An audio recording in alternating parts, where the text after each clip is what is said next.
Bismillahirrahmanirrahim. Assalamualaikum warahmatullahi wabarakatuh. Alhamdulillah, salatu wassalamu ala rasulillah wa ala alihi wa sahbihi wa mawalah. La hawla wa la quwwata illa billah. Allahumma alimna ma yanfa'una wa anfa'na bima 'allamtana wa zidna ilman ya rabbal alamin. Rabbi israh li sadri wa yassir li amri wahlul 'uqdatam min lisani yafqahu qawli. Teman-teman yang dirahmati oleh Allah Subhanahu wa taala, insyaallah kita akan melanjutkan pembahasan kita di bab haji. Di bab haji sekarang insya Allah kita membahas tata cara haji dan kita sudah sampai di rukun haji ya, yang seperti yang sudah Ustaz sering sampaikan bahwasanya rukun haji, rukun itu adalah bagian ya. Jadi kalau rukun itu tidak terpenuhi maka sesuatu itu tidak sempurna, seperti contohnya sholat atau rukun iman, salah satu dari rukun iman itu enggak ada maka imannya batal. Begitu juga dengan haji. Jadi kalau salah satu dari rukun haji ini tidak ada maka hajinya batal. Terus gimana Ustaz kalau hajinya batal? Nah, kalau hajinya batal ya dia berarti ngulangi, padahal haji itu setahun hanya ada satu kali waktu. Berarti kalau tahun ini dia batal hajinya maka tahun berikutnya dia baru bisa mengulangi hajinya tersebut. Nah, rukun haji ada 4. Yang pertama adalah ihram, kemudian wukuf di Arafah, kemudian tawaf ifadah, kemudian ada sa'i. Itu ada 4 ya. Jadi 4 ini tidak boleh ditinggalkan. Ya, jadi itu harus terpenuhi. Selanjutnya ihram. Apa itu ihram? Ihram yaitu niat untuk masuk dalam manasik haji. Ya, ihram ini adalah waktu dimulainya kita untuk melakukan ritual haji. Maka di sini disebut sebagai rukun haji. Ihram, meskipun ihram bermacam-macam ya, kapan dia mulai dilakukan kan sesuai dengan haji, macam haji yang dia ambil. Seperti haji ada qiran, ada tamattu, ada ifrad. Itu dia memilih haji yang mana, disitulah ihramnya juga berbeda. Nah, kalau yang sering diambil oleh kebanyakan dari masyarakat Indonesia adalah haji tamattu. Jadi hajinya itu nyambung, ihram, umrah sekaligus haji. Nah, kemudian ada beberapa yang harus dilakukan ketika kita ihram. Kewajiban ihram. Ihram wajib dilakukan adalah ihram dari miqat. Ya, miqat itu adalah tempat. Ya, miqat itu adalah tempat. Jadi ada miqat ada 2, ada miqat zamani, ada miqat yamani. Miqat itu waktu ya. Miqat zamani itu adalah waktu kapan kita melakukan ibadah haji. Nah, ibadah haji ini sudah ditentukan oleh Allah Subhanahu wa taala melalui Rasulullah sallallahu alaihi wasallam bahwasanya kita tidak boleh sepanjang tahun kita haji. Haji bulan Januari, kemudian haji lagi Desember, nanti haji lagi. Nah, itu tidak diperbolehkan karena haji waktunya tertentu. Kapan waktu haji? Waktu haji adalah Syawal, Dzulqa'dah, wa Asyru min Dzulhijjah. Jadi waktu haji itu adalah bulan Syawal, kemudian Dzulqa'dah, kemudian Asyru min Dzulhijjah, 10 hari di bulan Dzulhijjah. Ini namanya miqat zamani. Ya, waktu kita boleh melakukan haji. Miqat makani. Miqat makani adalah di mana tempat tempat itu kita melakukan ihram ya. Jadi banyak ada Yalamlam, ada Qarnul Manazil dan lain sebagainya. Kalau Indonesia biasanya kalau nggak salah dari Yalamlam ya. Jadi ketika kita masuk daerah itu kita harus dalam keadaan ihram, memakai baju ihram dan kita berniat untuk melakukan haji. Labbaika umratan wa hajja, kalau haji tamattu. Kalau labbaika hajjan, kita berniat untuk melakukan beribadah haji kepada Allah Subhanahu wa taala. Kemudian yang kedua, tidak memakai pakaian berjahit. Jadi dalam ihram, ketika kita ihram itu kita dilarang menggunakan pakaian berjahit. Maka yang dipakai apa? Yang dipakai adalah izar dan rida. Jadi selendang dan izar kaki. Itu untuk laki-laki. Kalau untuk perempuan diperbolehkan ya. Laki-laki tidak diperkenankan menggunakan penutup kepala, khauf atau kaos kaki dan sepatu. Jadi kita tidak boleh menggunakan topi ataupun imamah itu surban dan lain sebagainya. Kalau payung di sini para ulama masih berbeda pendapat karena payung adalah sesuatu yang tidak tidak menempel.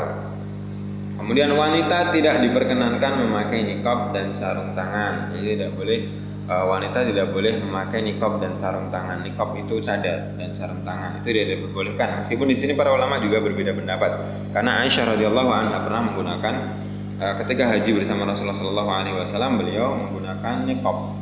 Tapi niqab tersebut dibuka ketika tidak ada non mahramnya, tidak ada orang yang tidak ada orang laki-laki di situ, beliau buka. Tapi kalau ada beliau tutup.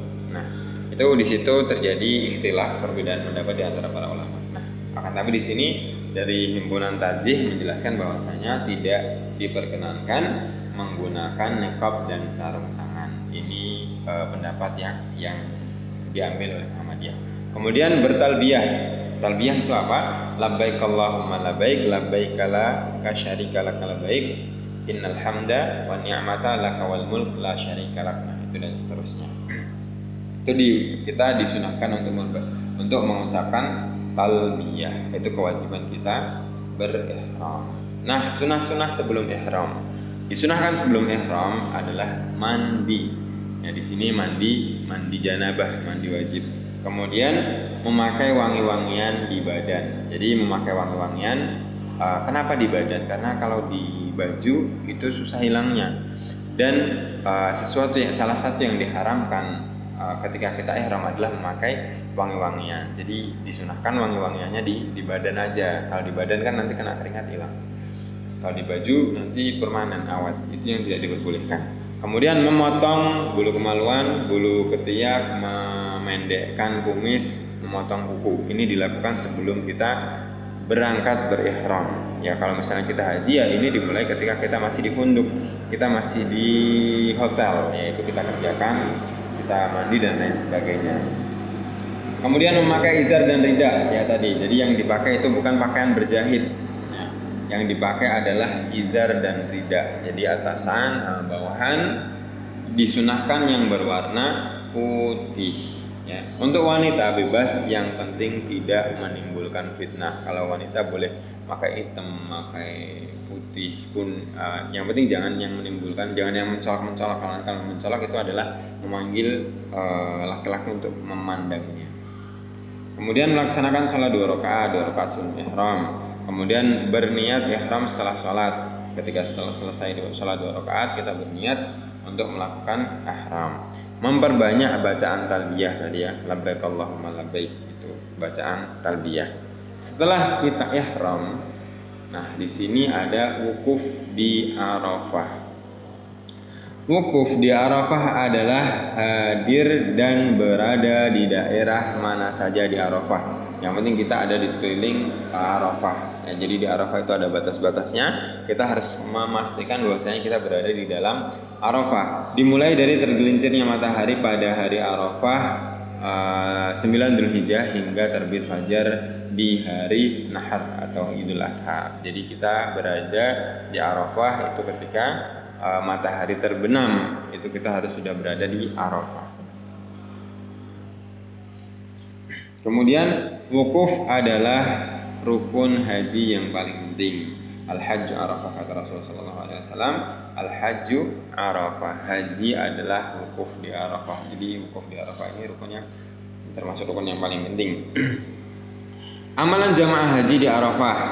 Ya, di Arafah kita ngapain aja? Yang pertama adalah segera menuju Arafah setelah dari Mina. Jadi tanggal 8 kita ihram tadi, berjalan menuju ke Mina. Setelah dari Mina kita berangkat, setelah di Mina tanggal 8, kemudian sampai tadi terbenamnya matahari, kita berjalan menuju Arafah. Kemudian memperbanyak talbiyah labbaik Allahumma labbaik sampai akhir. Kemudian harus berada di dalam area Arafah. Kita harus memastikan bahwasanya diri kita berada di area Arafah, karena kalau kita keluar dari area Arafah maka amalan kita di Arafah itu tidak sah. Ya. Dimulai dari tergelincirnya matahari pada hari Arafah tanggal 9 ya. Tergelincirnya matahari pada tanggal 9 hingga terbit fajar di hari Nahar, sampai terbit fajar di Idul Adha. Disunahkan melakukan jamak dan qasar di waktu zuhur. Nah, ketika tadi kita di Arafah malamnya mabit di Arafah, kemudian wukuf di Arafah, kemudian sampai tiba waktu zuhur. Nah, disunahkan kita melakukan sholat jamak qashar di waktu zuhur sebelum kita berangkat ke Musdalifah. Kemudian disunahkan berkhutbah sebelum sholat zuhur. Jadi imamnya khutbah dulu sebelum sholat zuhur. Tidak berpuasa di hari Arafah. Kalau kita yang tidak sedang melakukan haji, itu disunahkan untuk berpuasa. Tapi yang sedang melakukan haji itu tidak disunahkan untuk berpuasa. Kenapa? Karena berat ya. Berat. Dan ini yang dicontohkan oleh Rasulullah SAW.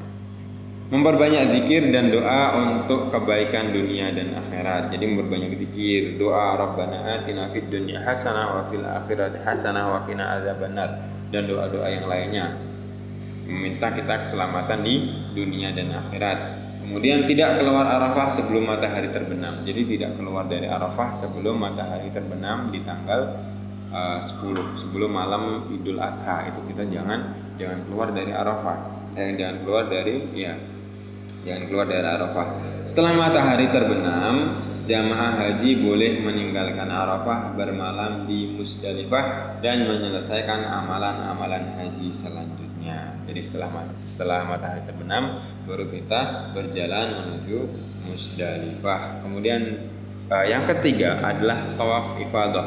Tawaf ifadah adalah mengitari Ka'bah sebanyak 7 kali putaran. Tawaf itu 7 kali putaran, dimulai dari Hajar Aswad dan berakhir di Hajar Aswad ya. Jadi kalau kita mau tawaf di Ka'bah, itu mulainya dari arah Hajar Aswad sampai nanti balik lagi ke Hajar Aswad. Syarat-syarat dalam tawaf. Apa yang harus terpenuhi dalam tawaf? Yang pertama adalah suci dari hadas dan najis, kemudian menutup aurat, kemudian berniat ketika melakukan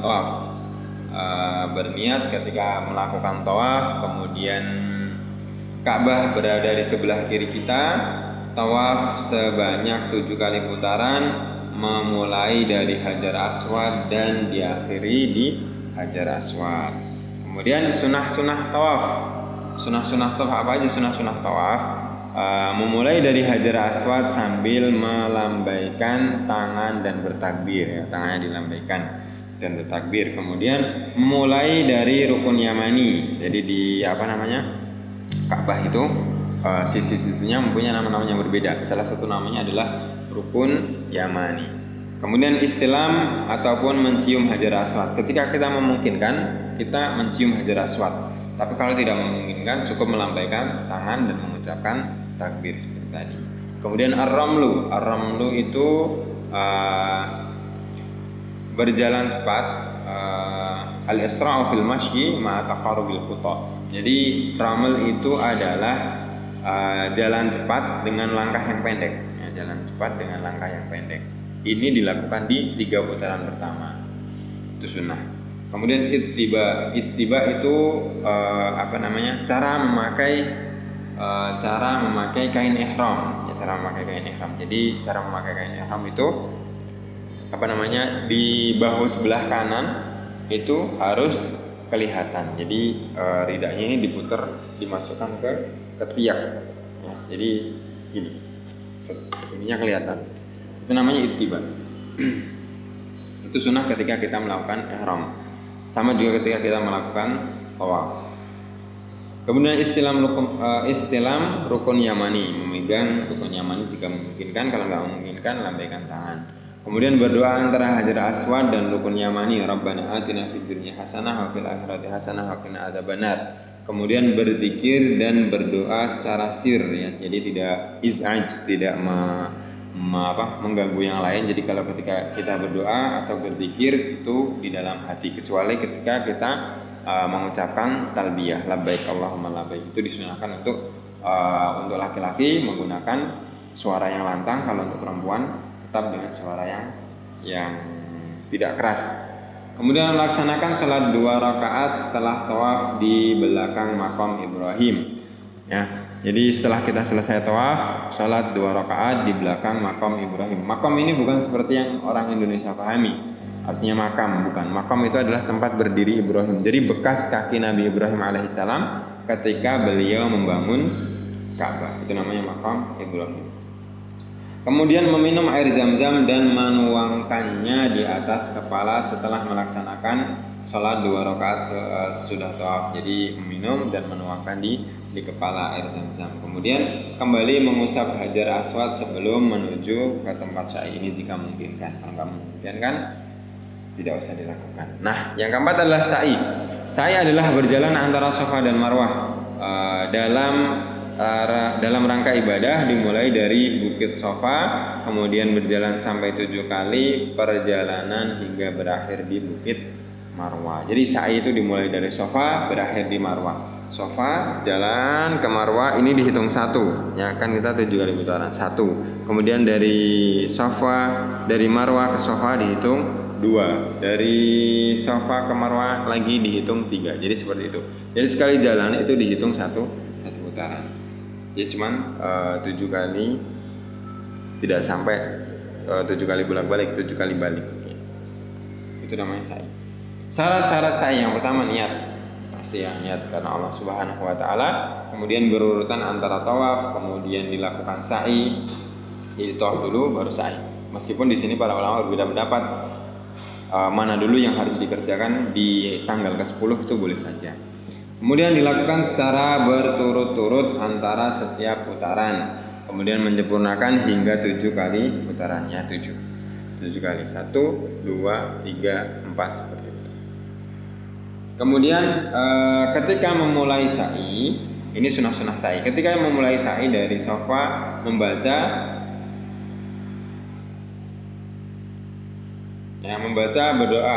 berdoa inna safa wal marwata min sya'airillah abda'u bima bada Allah bih. Ini ketika kita hendak melakukan tawaf, ketika kita hendak melakukan sa'i, ya. Ketika kita di Safa kita berdoa inna safa wal marwata min sya'airillah abda'u bima bada Allah bih. Kemudian berhenti sejenak di antara Safa dan menghadap kiblat untuk berdoa, dan doa yang sering diucapkan adalah Rabbana atina fid dunya hasanah wa fil akhirati hasanah wa qina adzabannar. Kemudian berlari kencang antara 2 lampu hijau bagi laki-laki. Kalau dulu nggak ada ya, kalau sekarang ada rambu-rambunya. Ada rambu-rambu antara Safa dan Marwah itu ada rambu-rambunya. Ketika itu kita menemui di rambu-rambu lampunya hijau, itu disunahkan kita untuk lari kecil ya. Tapi kalau rambu-rambunya merah kita berjalan santai. Ini disunahkan untuk laki-laki. Kalau untuk perempuan tetap jalan santai.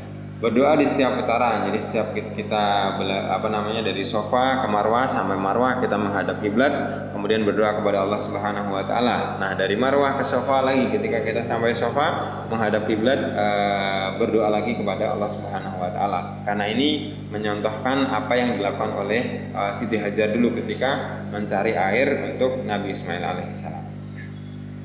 Sa'i dilakukan setelah tawaf.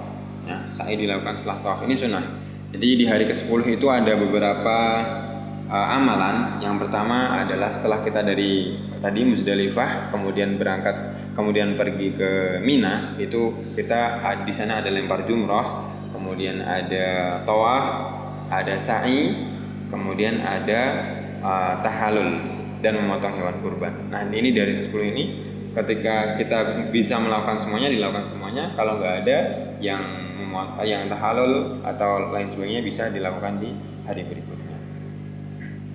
Tapi yang baik kita dari Himpunan Putusan Tarjih Muhammadiyah itu tawaf dulu baru sa'i, setelah itu baru lempar jumrah, kemudian ada tahallul dan ada memotong hewan kurban.